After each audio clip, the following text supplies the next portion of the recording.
Hello and welcome to the Cardiac Cats YouTube channel. I'm your host, Jacob Shorba, and we are here for our bye-week mock draft. We've already done two this year. Wasn't really in the plans, but unfortunately this team sucks, right? So we have to talk about it, right? Because when you're a bad team, this is what fans look forward to. It's the NFL draft, because this is how you fix it. This is how you get talent. This is the best way to get talent. This is the quickest way that you can get extra value on your team for cheap and start to compete. So we're here for this. It's our third one. That's all right. And we're going to have probably the exact same name that we've had at the top of basically all of these, which shouldn't surprise anyone. But you have your draft order here, right? Jacksonville currently picking first overall. We had a video earlier this week. It's our ultimate tanking guide, just talking about the rest of the season, what to really look for the tank. If you're on the tank, if you care about that. Some people don't. That's all right. But for Jacksonville, well, there's some really easy games left, and I think this is actually the easiest schedule remaining out of any team is what Jacksonville has. I still think it's very plausible that they're picking first overall because, look, we've seen this team at the highest of highs. We've seen them at the lowest of lows. And right now, they're at the lowest of lows, and it's hard for other teams to really come in and compete with that, honestly. Especially if Trevor Lawrence isn't starting the rest of the year, which I think that's still in the cards at this point. We'll have to see what happens against the Houston Texans if they start him or not. But you have your draft order here, right? We're going to talk, before we jump into this, a little bit about the about the big board. I have got a lot of players updated over here. We have currently 142 players fully scouted on this document. So this is available to you guys. It should be in the description. It's also on my Twitter. You have access to it for free. This is my master view. So basically listing all the players here. Your blue names are going to be the elite grades that I have. The guys who should go at the very top of the first round. Your light green is going to be first round prospects. Green is going to be second round. So dark green, that is. Yellow is third round. And then all your orange names are guys who are day 3 to me at this point. Now, I want to note, there are some names I haven't got to yet. So everyone down here, I have not scouted yet. I'm going by positions right now. So to this point, I've gotten everyone I felt like would make sense at quarterback, running back, and wide receiver. But the rest of these positions, we've still got guys left. And honestly, we're finding some really good players in here. So, just keep that in mind. If you see a name that you feel like gets disrespected, if they're down here, I have not watched them. So I can't give good notes on them, and I can't really give a good opinion. So this is what we've got, and this is what we're going off of. So let's go ahead. Let's jump into this, and we're going to talk a little bit about needs for this team. So first overall pick. Looking at the depth chart and the players who are returning next year, what I would expect. We'll just kind of go off of probably not considering anyone who's a free agent to be back unless it's like brain dead that they're going to come back. So you've got Trevor Lawrence. You're probably going to want a backup quarterback in some regard. Maybe they just keep around Mac Jones. Maybe, I don't know, CJ Beathard. Maybe he's 6th round. We'll have to see. But quarterback situation, not going to be our first 4 rounds for sure. Looking at running back, I think Travis Etienne's future is questionable. Tank Bigsby, though, is going to be a big part of this team. I think you want to get someone in there who ideally would be a smaller back, someone who's a tough runner, ideally someone who's really fast if you can, because they're kind of missing that speed if they move on from Etienne, which I think is in the cards. And then someone who's a really good blocker, because right now, this team kind of lacks that. So that's probably what we'll look at with running back, and that might be a position we take. And then wide receiver. I mean, going into next year, you've got Christian Kirk under contract. I don't think you can keep it where the number is. There's no reason to do that, because I don't think that you have to pay Christian Kirk that much to keep him around if you want to, and you might just want to start Parker Washington. That's a debate for later. I think it'll come down to what the cap number would have to be. But ultimately, I don't think you're paying him $18 million. And for this sake, we'll probably say That's Parker Washington, Brian Thomas Jr., and then you got Gabe Davis, who currently is not listed here. Just suffered, I believe, a season-ending injury. So, wide receiver, we could use another player. They'll be dealt with very quickly in this. Y'all will know that if you have any idea of who we're taking. The tight end position, you could add some depth here, but you've got Evan Ingram and Brendan Strange locked up. That's a good duo right now. It's working well. I don't think you have to do much there. And then the offensive line. I think right now, your two long-term pieces are Ezra Cleveland and Anton Harrison. And Harrison, he can play on either side of the line. So left tackle, right tackle, I don't really mind. What it really gives you is flexibility to have more players available you can draft and just get the best player, right? Whether that's a left tackle or a right tackle, we're going to go for best value. But that's going to be a need. You're going to need another tackle here. I don't think Javon Foster is someone you want to start. I think he's more of a swing guy. You're going to need a right guard because this is Brandon Scherf's last year. And at center, well, Mitch Morse is under contract. Whether or not you cut him or you keep him, he's not stopping me from drafting a center if there's really good value. So, flipping over to defense, right? Defensive line, you have your starting pass rushers on the outside very clearly. What you don't have is any really good depth at this point. There's a lot of question marks there. The interior, you got to utilize players better, right? These guys, they're interior defenders. They shouldn't be playing on the edge, but you do have guys to fill there. You just drafted Mason Smith in the second round. You're not adding anyone to the interior, most likely. Looking at linebacker, you do got a strong group of players here. I don't think you're investing there unless there's a phenomenal value, and that might be the case at some point. And I'm not against it if you're getting a great player, but it's not really a need. It's hard to see how they're going to start, so, probably not looking too hard at linebacker. As far as corner, I think you've got your slot corner of the future in, he's not, where is he listed at? Jarion Jones. For some reason, okay, there we go. Nickelback. So, Jarion Jones, I think, is going to be the guy there. And I really like that for Jacksonville. I think he's going to be a really good player and a good draft pick for this team. Tyson Campbell, he's your outside corner. You're going to need someone to pair up with him because I think at this point you've got questions there. And for the safety room, Darnell Savage, he has to be under contract one more year unless he was somehow traded. And Andre Sisco at this point, kind of an up and down year. I don't know if he sticks around. It's a big question mark there. So safety is a position we could consider. I don't know if the value is really there in the class. So there's your rundown of where the roster is going to sit next year. I've talked plenty now. So we're going to go ahead and we're going to actually make some picks here. So I don't plan to trade, but what I will talk about here is at least what your options would be in the draft.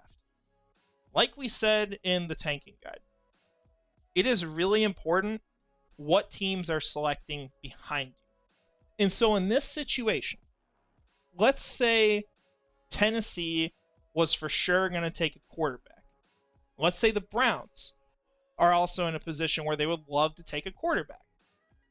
If Cleveland is willing, I think they would be a phenomenal trade partner in this situation because the best case scenario for the Jaguars is you still get Travis Hunter, but you trade down. The teams that you trade down behind take quarterback, and then you take the best non-QB. So in this scenario, which we're not going to do, but we're going to at least just throw it out there. If they both wanted quarterbacks, because you have to make sure Tennessee doesn't screw you over and take Travis Hunter, let's say you have Cleveland trade up the number one with you. You get extra capital. Maybe that's a future first next year. Probably not much more. It's 1 to 3, so hard to imagine that being any kind of really crazy trade. But at the end of the day, you're still getting a lot. So maybe Cleveland comes up number one. Maybe they take Cam Ward. And the Titans are sitting there at 2 and say, well, we're going to take Shador, or if we don't want Shador, maybe we trade out if a team really wants it, but they're probably taking Shador Sanders at that point. So you're sitting here at 3 now. You still got the best player on the board. You go ahead and select him. You got extra capital. You're sitting in a great situation. right? That is the perfect scenario. But at this point, I can't project for either of these teams that they take a quarterback yet. The Titans might want to give Will Levis more time. They might just want to get an elite player at the top. Maybe that's Travis Hunter, maybe it's Abdul Carter, but both those players, phenomenal values, and they're picking number 2. They're going to get one of them. So that's always possible, and Cleveland's obviously got the disastrous contract with Deshaun Watson, so maybe they feel like they can't make a move. But that's your kind of rundown what you could do here. But looking at the board and what we have, we'll go over to the big board. So going all the way up to the top. My top players. I have Travis Hunter, and keep in mind here with pro comps, some of these are very loose, and they're more so how the players were coming out of college compared to where they are in the NFL. And so, like, for Hunter, this is more so just talking about receiver, because obviously Hunter is a great cornerback.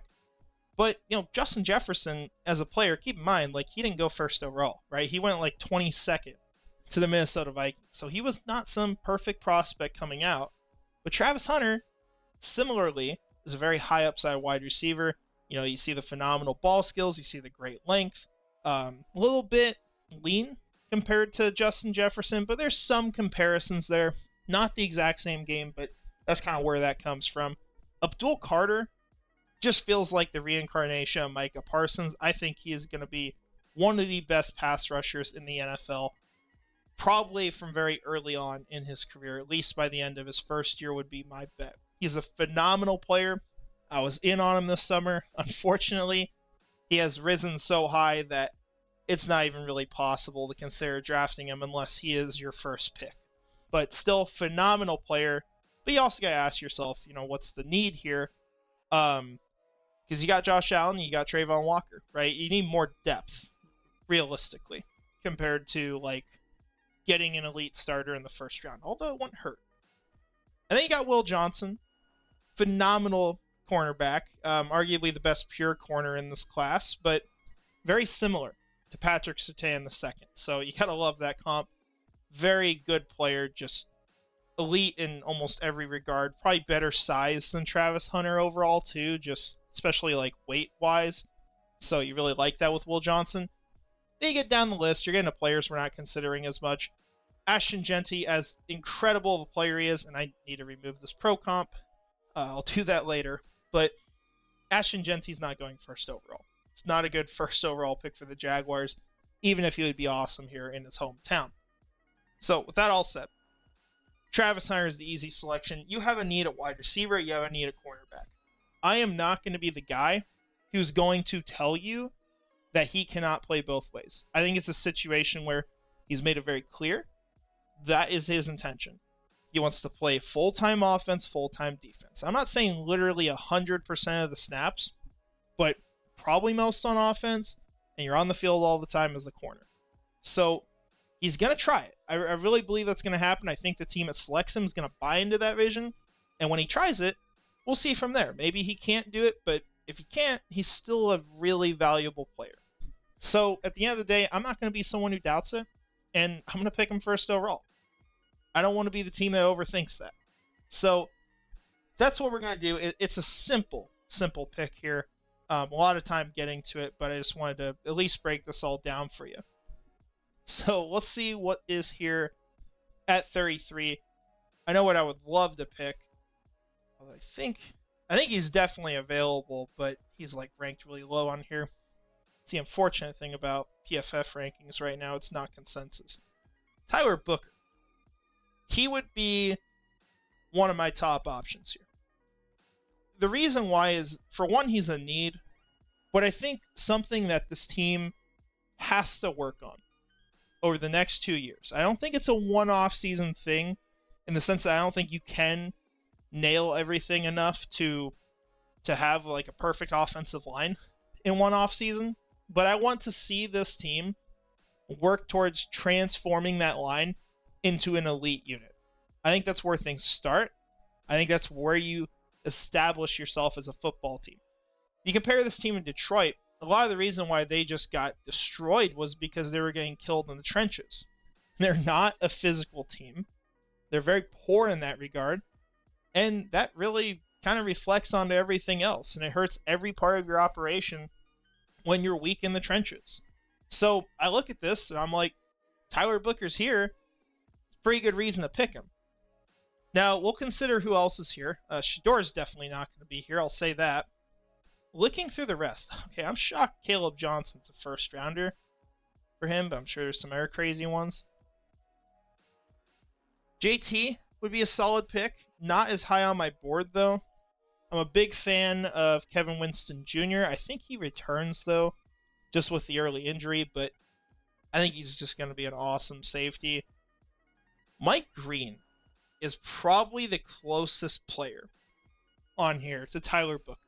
And I know we could just sit here, take Mike Green because he's higher in the rankings, and take Tyler Booker at 65. That's not what we're here for, right? We're not just trying to game the system and pretend that this is possible, right? We're trying to be somewhat realistic with this. And so I think both players could be available here. Now, I'm curious who I have ranked higher. Currently is actually Mike Green. It's very close. I think at this point, I would probably still take Tyler Booker over him because I think he's a little bit safer of a projection. I think it's a bigger need for this team as well. And these players are practically tied for me. I mean, same grade here, A-. They're going to be late first to me, but kind of top of those late first. It's not really a difference there. And I think it's important to really transform the mentality of this offensive line. But hey, Mike Green's a phenomenal pick if you can get him. Maybe he'll be there at 65. He should not be. But I'll say if he was, we would definitely take him. So Tyler Booker is going to be the pick. Just for some information on him, you guys probably know a bit about him if you've followed the draft at all. But this guy is a road grader. He is phenomenal in the run game. And that's something that Jacksonville really lacks right now outside of Ezra Cleveland. 6'4.5", 348 pounds. Huge player. And he plays a phenomenal game. He moves well. He protects well. Just great leader for Alabama as well. Everything you're going to ask for in a guard prospect, you're getting that in Tyler Booker. And what I love to do in the draft is take guys who can be elite at their position, even if it's not the highest value position like an edge rusher, right? Guard is still very valuable. You're getting a player who could be one of the best in the NFL. So easy pick there to take Tyler Booker. So we'll see what's here at 65. Mike Green might be there. If he is, don't know if we're going to take him just because I don't think he should be there. Hopefully he gets taken before for that reason, and he did not. So maybe we will. But we'll at least talk about players here. So Mike Green, obviously going to be my top ranked guy. I have him really high on my board at 14. But he's sort of a smaller version of like what I've seen from Abdul Carter, but the better comp for him is Will McDonald. He's not coming from like a really big school, but the guy, like, a lot of pass rush moves, super fast player, ridiculously fast. He actually plays well against the run. So some good stuff there. And why he gets comped to Will McDonald is because this guy has a nasty spin move. He'll threaten the outside. He'll either win on the outside or he will stop. He will spin inside. He'll get around you and he will hit the quarterback. So he's probably got to be the pick here. I think we'll just do that. But talking about some other top players, this is the guy I just watched recently along with Mike Green, Jalen Royals. Obviously, you're not going to need wide receiver at this point. You just got Travis Hunter. Even if he plays part-time, you still got Gabe Davis. And I'm looking at this more so as if Gabe Davis is either traded in some way, just get rid of the contract. Maybe you got to give up some draft capital to do that. Just with how bad it's been this year, that might be an option. So I'm not really considering him too much in my long-term decisions. But what you could argue for Jalen Royals, if we were to take him, which I don't think we will, but Jalen Royals might be a little under 6 foot, but he's a tough player. He's a fast player. He's like what I thought of when I watched him was like a light version of Malik Neighbors. Small school, obviously. That's the big question with him, but man, he's got some really, really fun film, and I think he could be a hell of a player. And what you could do if he was the best player on the board, you could take him because you could say, maybe we want to have it as Brian Thomas Jr., Travis Hunter, and then in the slot, we're focusing on getting Jalen Royals, Parker Washington on the field. Gabe Davis is going to get traded somewhere, and we kind of rotate these 4 guys, right? Because it is good if you can have an extra guy in there. So I'm okay with the idea of Jalen Royals. I would not be against that if he was the best player on the board. People will disagree. That's okay. I think the biggest thing for me is getting more value on this team. Man, there's some good names in here. Jonas Savanaya, hard name to say. Hopefully I didn't say that too wrong. But really good offensive lineman. Arguably a first-round guy. I think I have him as a second. You got Harold Fannin Jr. He is just an awesome tight end. A little bit undersized, but this dude just is great at everything. Just an awesome watch. If you haven't watched him yet, go do it. It's worth your time. You get some other players I like, but probably a little too early. Kyle Monangai would be an example. Parker Brailsford will be another. We'll probably look at those guys with the next pick. But yeah, looking at this, I think we're just going to take the easy pick. And this is one, Emory Jones Jr. here. He's not going to fall that far. I'm not going to take him here because he shouldn't be here. Plus, Mike Green is higher, and he's at least projected somewhere around here at this point. So Mike Green is going to be our pick. Going to add another pass rusher. Someone who can also defend the run really well. Just a really good player. You saw Jalen Royals goes off the board. Crossing my fingers on who's available here. I think we're probably going to lose him, though. Yep. Seems like every time I do this, the Texans take him from me. But Kyle Monangai. Probably be a name I'd be trading up for around this point, but we're not doing trades, so it's not going to happen here. Looking back through here, just make sure there isn't a name I've forgotten here that I'm high on. Jordan James was another good watch I just had recently. Not someone I'd take this early, though. I think we're going to take a player we already talked about. Iman Wari, another guy I got to watch. Just going to throw that out there because some people would be running to the podium for him. But Parker Brailsford, that's what we're going to go with here. Brailsford's really interesting. You look at his size, 6'2", 290, and you're like, this guy sucks. There's no way he can play football. He is really good. He plays ridiculously physical. He holds up. And if you look at how he plays with Alabama, he's a great fit because you got these big players next to him, right? You got Jaden Roberts on the right side. You got Tyler Booker on the left side. Guess who we already drafted? Tyler Booker. You got Ezra Cleveland at left guard for us. Booker would probably play on the right. You need your center of the future. Maybe Brailsford can, strengthen up even more in his first year if he sits behind Mitch Morse. But this is a guy that, well, the size doesn't look great. Well, the PFF grades will try to tell you he's not a great run blocker. This guy does his job. He does his job really damn well. And you see it here. You're looking at career stats, right? This year, after transferring from Washington, 0 sacks given up, 1 hit, and 3 hurries over the entire season. That's the kind of stat line we see from NFL players in a game, and it's sometimes better than that. So Brailsford, to me, is a player I would absolutely take a shot on. It could, of course, end up not working because he's a small guy, right? Be hard to play in the NFL at that size. But in this scenario, I want to take the shot on that, right? And maybe we're coming out of here saying we've got our interior solved. We've got Anton Harrison at tackle. We obviously didn't get the other tackle. We didn't talk about my guy, Josh Simmons. Maybe he falls to 33. He did not in this scenario. We didn't discuss him much for that reason.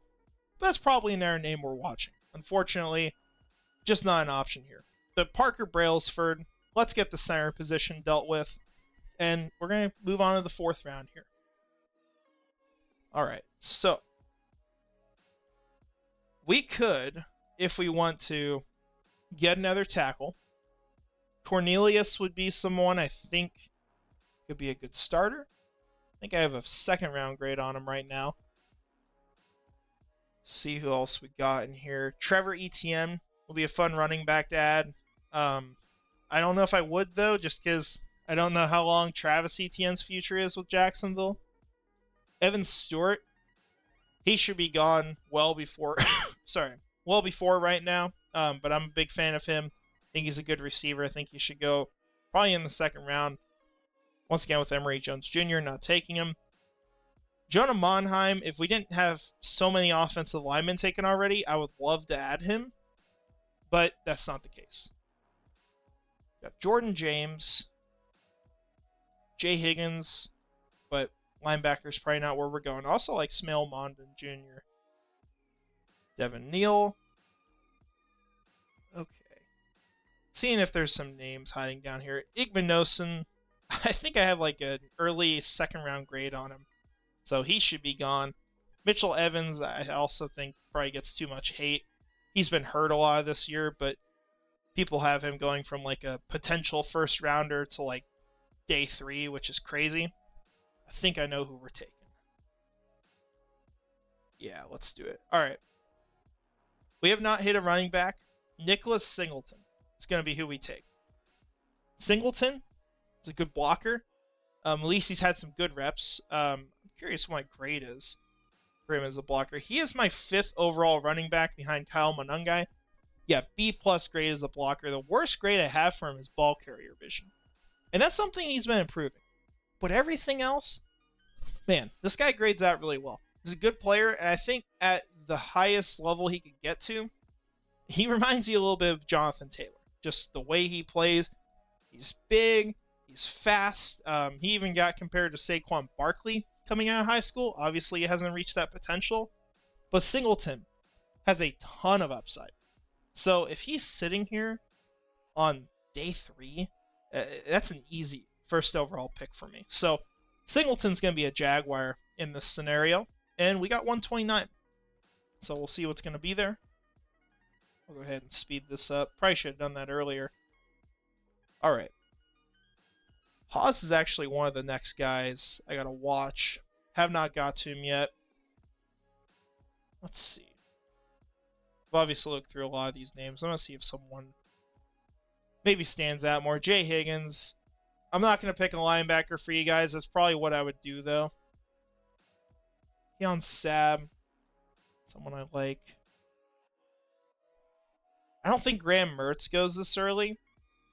But I actually do like him as a potential backup. I think he's getting a little too much hate for the way this season went. It was kind of a disaster, and he got hurt early on. So just things to consider. What we'll actually do here, just for a shot on upside, also considering that the room's only going to have 2 players left, you've got Evan Ingram, you've got Brendan Strange. Mitchell Evans, you see, obviously hasn't had as good of a year this season, but he's a player who's been hurt. He's a player who had a lot of upside coming into the year, has a lot of good intangibles. He's a good blocker as well. Got some incredible catches on film too.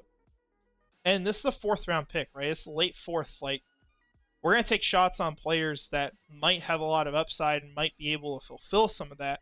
Mitchell Evans is someone to me, a 3rd round grade. We're going to take him here. We'll see how that goes. But that's what we've got for a draft. We'll go ahead and look at our results. Got a lot of offense here, right? And technically Hunter's cornerback as well.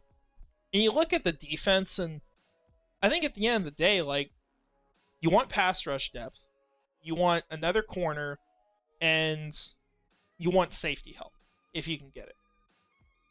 You get a pass rusher and you get corner, right? Like, a lot of that's dealt with in this scenario. And maybe you bring back Andre Cisco and he plays better, right? And I think he can. I think it's just a rough year. But on the offensive side, you got your offensive line mostly rebuilt, obviously. You still need a tackle, but there's names out there you can get. You know, we're going to have a lot, I'm sure we'll talk about when free agency rolls around. Your wide receiver room, getting in Travis Hunter is a really nice addition. He could be a wide receiver 1 type of player. I really think he will be. Nicholas Singleton, a great add to the running back room. I would still want to get someone else in there. Kind of fits what we talked about at the start. But I do really like him. And then Mitchell Evans just shooting for upside at the end of this, and maybe a solid tight end to add to the mix. But overall, like, I'd be pretty happy with this draft. I would be shocked if Mike Green fell this far. But still, like, he's from Marshall, right? And he's technically a little small. I think he's like 245, 6'4". Some teams might not like that. We've seen players fall. We saw Jackson Powers Johnson go at 44 last year. Johnny Newton went on day 2. Like, things happen. So it's possible. But I'm a big fan of this draft. I think it would be good for the team, and I'm sure things will change a lot by the time we're back to this, because a lot of these players will be rising. It'll probably be a lot closer to the Senior Bowl the next time we do one of these, and things will keep changing. But this is kind of where I sit now. I think this would be good for the team. But that's all I've got today. I appreciate you guys watching and joining in. Let me know who some of your favorite prospects are, so guys that maybe you've caught on to recently. Maybe if you take a look at my big board, players that aren't on there yet, that you feel like should be added, right? And not just like guy who might get drafted, right? But a name that should be on the board that isn't, that could have early round value, is probably more what I'm looking at until I have those guys, and then maybe I can get to 200 prospects or something like that. But want to thank our channel members as well: Premier Nasir 904, Mr. Dolphin, Scrubber Ducky 500, and Brian Foster for supporting the channel. Appreciate y'all being here. We'll hopefully have something else out before the end of the bye. We'll see, though. I'm not sure what the plan is right now, but we'll see you in the next one. So thanks for being here. And finally, go Jags.